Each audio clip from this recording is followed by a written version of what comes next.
வணக்கம், நான் உங்கள் PKK, N life designs with PKK. இனி ஒரு அழகான செய்தியோடு உங்களை சந்திப்பதில் மிக்க மகிழ்ச்சி.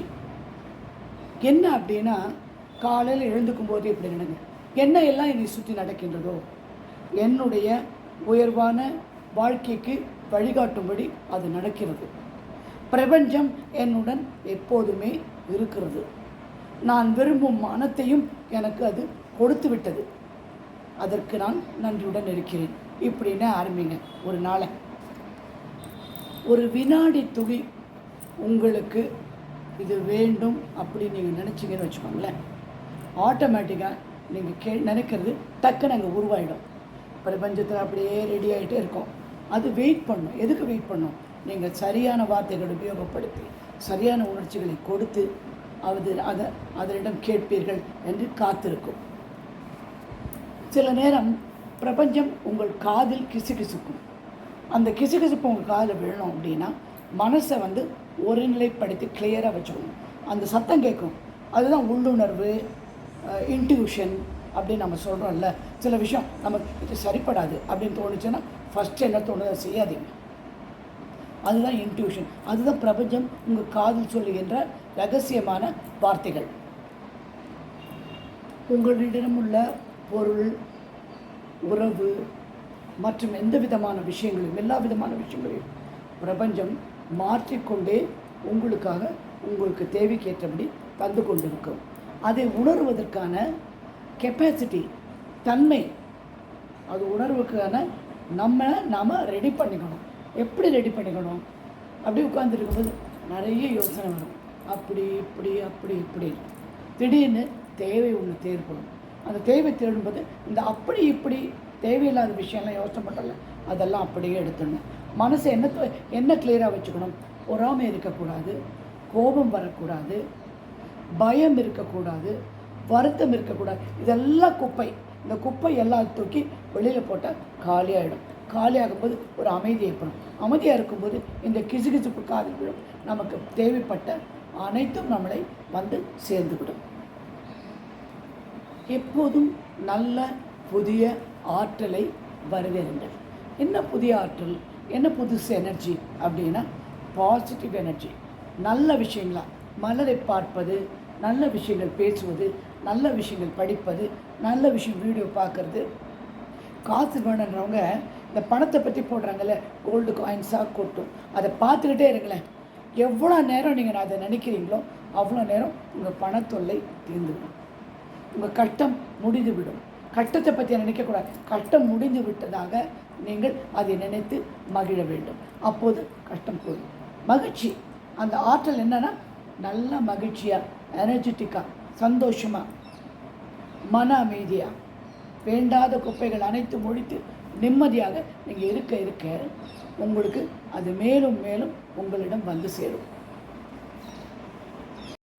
சில நேரங்களில் நமக்கு வேண்டுவது கிடைக்காது. நம்ம வேண்டுவது வேண்டியபடியே கிடைக்காது, வேறு மாதிரி தான் கிடைக்கும். அப்படிங்கும்போது தாமதம் நமது நல்லதுக்கு தான் அப்படின்னு நம்ம நம்பணும். அடுத்தது என்ன அப்படின்னா, நம்ம கேட்டது ஒன்று ஆனால் கிடைச்சது இன்னொன்று அப்படின்னு. அதான் நான் சொன்னேன், ஒரு குழந்தை பண கஷ்டம், மன அமைதி இல்லை, சிஸ்டர்ஸ் எல்லாம் பார்த்துக்கணும்னு சொன்னால் அதுக்கு என்ன ஆகிடுச்சுன்னா திடீர்னு கல்யாணம் ஃபிக்ஸ் ஆகி கல்யாணம் முடிஞ்சு போச்சு. கல்யாணம் முடிஞ்ச அந்த ஹஸ்பண்ட் சொல்லிட்டாரு, உன் கடனெல்லாம் அடைச்சார். எப்படி பிரபஞ்சம் அவருடைய ப்ராப்ளத்தை சால்வ் பண்ணது பாருங்கள். அந்த மாதிரி சில விஷயங்கள் உங்களுக்கு எதிர்பார்த்தவை it will perform a miracle. நீங்கள் எதிர்பார்க்க இந்த விதத்தில் அந்த பெண்ணோட மாமனார் மாமியார் நல்லா இருக்காங்க, ஹஸ்பண்ட் நல்லா இருக்காங்க, சந்தோஷமாக இருக்கேம்மா அப்படின்னு சொல்லிச்சு. இன்னொருத்தர் கூட ரொம்ப நாளாக அவங்க அம்மா இறந்து பல வருஷம் ஆகுது, அம்மாவோட நகை அதுக்கு வரணும் அப்படின்னு சொல்லிக்கிட்டு சொன்னேன். நான் இது பரிகாரம் என்ன அஃபர்மேஷன் எழுதணும்னு சொன்னேன். ஓகேங்களா? உடனே அது அந்த அஃபர்மேஷன் எழுதி 2 நாள் முன்னாடியே சொல்லிச்சு, அம்மாவோட நகை எனக்கு சில சென்டிமெண்டல் வேல்யூ கிடச்சிருச்சு. கூடாத ஒரு குடும்பம், பொண்ணை பார்க்கவே மாட்டேன்ட்டார் அப்பா. 10 வருஷம் ஆச்சு. அந்த அம்மா பேசினாங்க. அந்த அம்மாவும் இதை எழுத சொன்னேன். சொன்ன 10 நாளிலேயே அந்த பொண்ணை ஃபேமிலியோடு வரவழைச்சு அந்த அப்பா குழந்தை, அந்த பொண்ணோட அப்பா அந்த பொண்ணுகிட்ட பேசி அவங்க சமாதானம் ஆகிட்டாங்க. இதுதான் பிரபஞ்சத்தோட.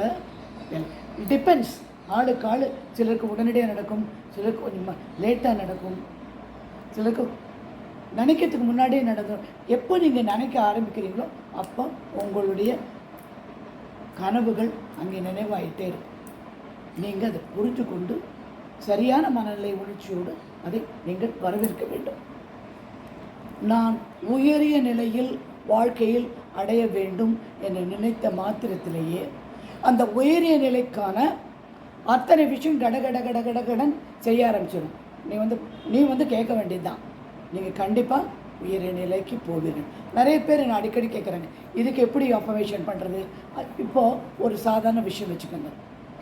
எனக்கு இந்த வேலை கிடைக்கணும், நான் இந்த எக்ஸாம் எழுதுகிறேன் அப்படின்னா நீங்கள் என்ன எழுதணுன்னா, நான் இந்த எக்ஸாம் எழுதி பாஸ் செய்து விட்டேன், இப்போது நல்ல வேலையில் அமர்ந்திருக்கிறேன், இப்போது பிரபஞ்சத்துக்கு நன்றி. 55 தரம் காலையில் 4-5 மணிக்கு எழுதுங்க. எக்ஸாமினேஷன் அன்றைக்கி கூட எழுதுங்க.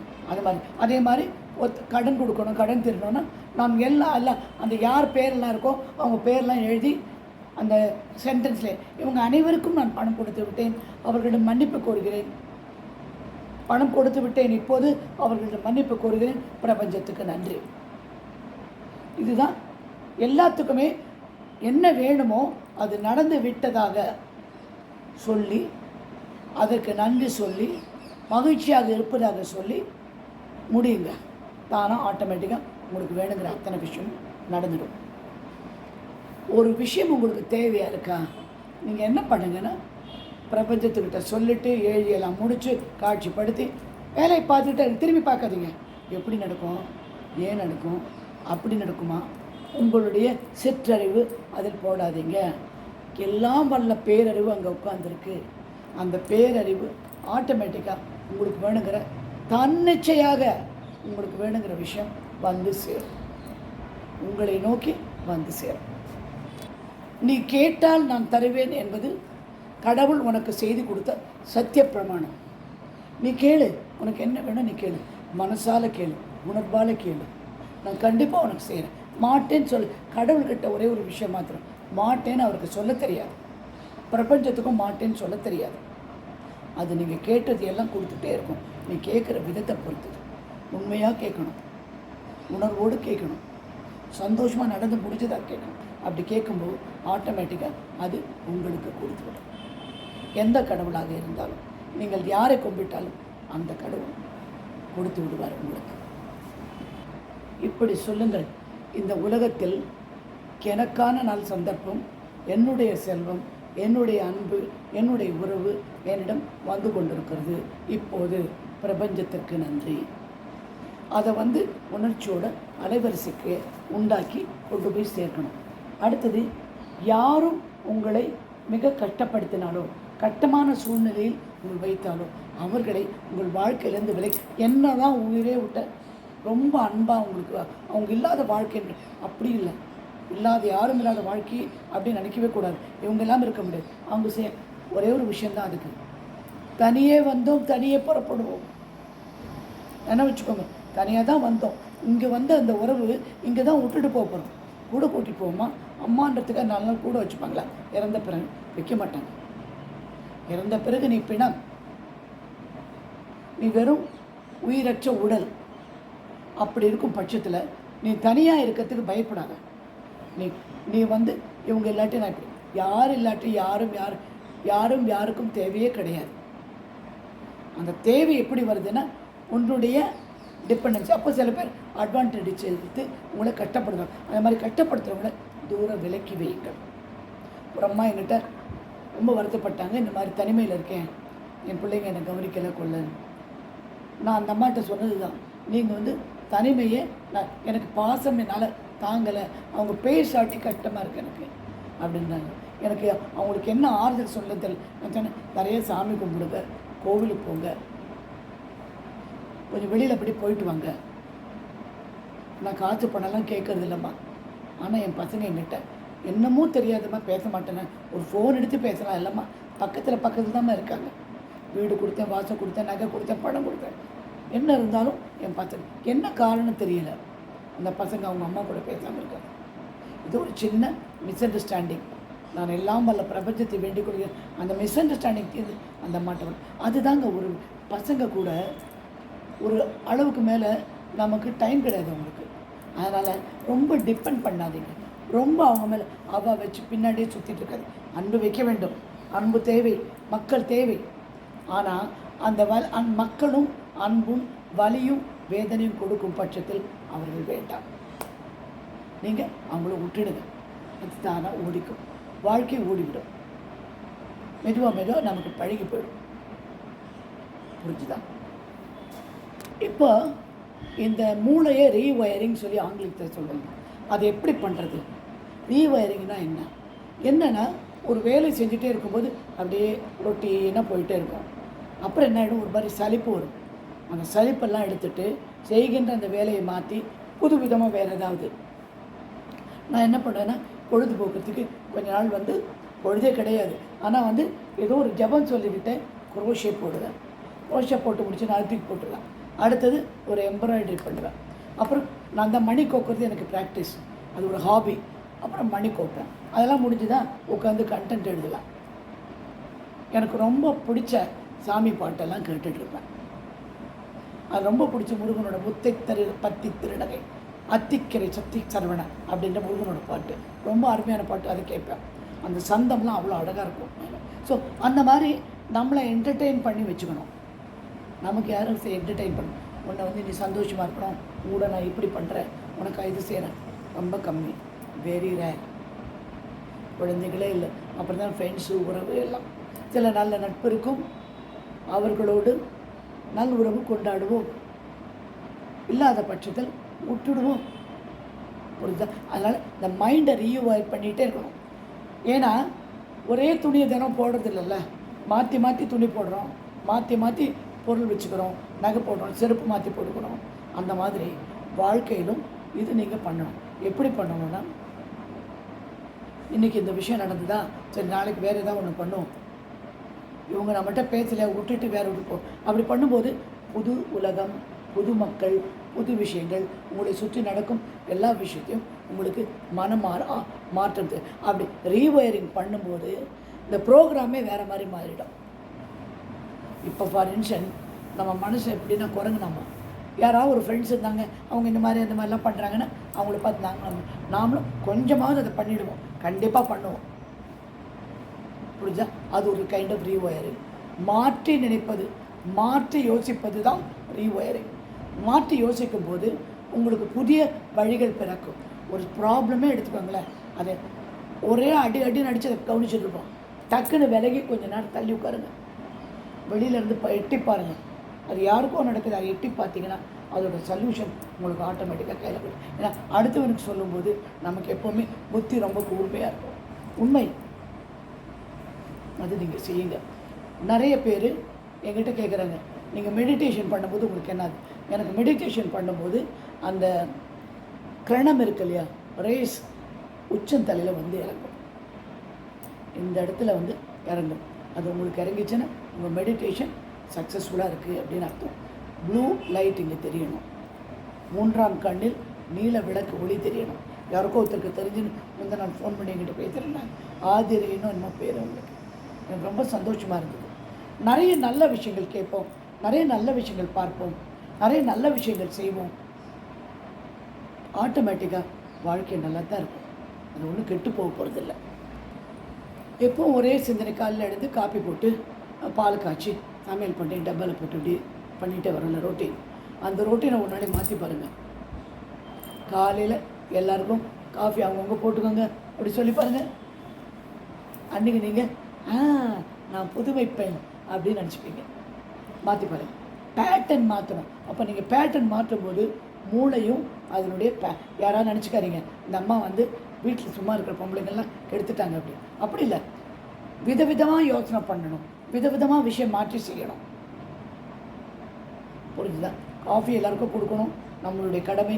ஆஸ் அ அம்மாவாக இருந்து, மனைவியாக இருந்து, சகோதரியாக இருந்து ஒரு நாளைக்கு நீங்கள் காஃபி போடுங்க அப்படின்னு சொல்லி பாருங்கள். அப்புறம் நான் வேறு வேலை செய்கிறேன்னு சொல்லுங்கள். அதே மாதிரி பஸ்ஸில் நீங்கள் போகும்போது ஒரு நாளைக்கு பஸ்ஸில் போங்க, ஒரு நாளைக்கு ஆட்டோவில் போங்க, ஒரு நாளைக்கு கொஞ்சம் தூரம் காலால் நடந்துட்டு திரும்பி. இது மாற்றி மாற்றி மாற்றி மாற்றி செஞ்சால் லைஃப் ரொம்ப இன்ட்ரெஸ்டிங்காக இருக்கும். புத்தகம் படிக்கணும். புத்தகம் படிக்கிறது ரொம்ப முக்கியம். ஏதாவது ஒரு புஸ்தகம், ஒரு நாலேஜபிளாக ஒரு நல்ல கதையை கூட படிக்கலாம். நிறைய சிவசங்கரி புக்கெல்லாம் வாங்கி படிங்க. சிவசங்கரி. அப்புறம் எனக்கு இவங்க ரொம்ப பிடிக்கும் இன்னொரு lady, very beautiful lady, Anuradha Ramanan. அவங்க இதெல்லாம் படித்து பாருங்கள். புக்கு வாங்கி படிங்க. நல்ல யங்ஸ்டர்ஸ் எல்லாம் நீங்கள் ஆண்கள்லாம் என்ன பண்ணணுன்னா செல்ஃப் இம்ப்ரூவ்மெண்ட் புக்ஸ் நிறைய இருக்குது. செல்ஃப் இம்ப்ரூவ்மெண்ட் புக்ஸ் படிங்க. யங் பீப்புள் ரைட்டிங் எக்ஸாம் அவங்கெல்லாம் நீங்கள் என்ன பண்ணணுன்னா நிறைய பயோகிராஃபி படிங்க. நிறைய பேரோட வாழ்க்கை இயல்பு உங்களுக்கு மாற்றத்தை தரும். உங்களுக்கு இப்படியெல்லாம் ஸ்ட்ரகிள் அப்படின்னு மாற்றத்தை தரும். ஏன் நம்ம கூட வாழ்ந்துட்டு இருக்கோம் எத்தனையோ பேர் பார்த்தா. அவங்க முந்தா நாள் வந்து பார்த்திபன் பேசிகிட்டு இருந்தார் வீடியோவில், டிவி யூடியூப்பில். அவர் வந்து ஒரு கடைக்கிட்ட நிற்பாராம், நின்று அப்படியே காத்துட்டு இருப்பார், யாராவது டப்பிங் கூப்பிடுங்க. இன்றைக்கி பார்த்திபன் எங்கேயோ இருக்கார். ஒவ்வொருத்தர் வாழ்க்கையிலும் ஸ்ட்ரகிள் அம்மா மேலே வந்தது. Parthiban as a person I know you, very nice person, ரொம்ப நல்ல மனுஷன், தமிழ் பற்று உள்ளவர்.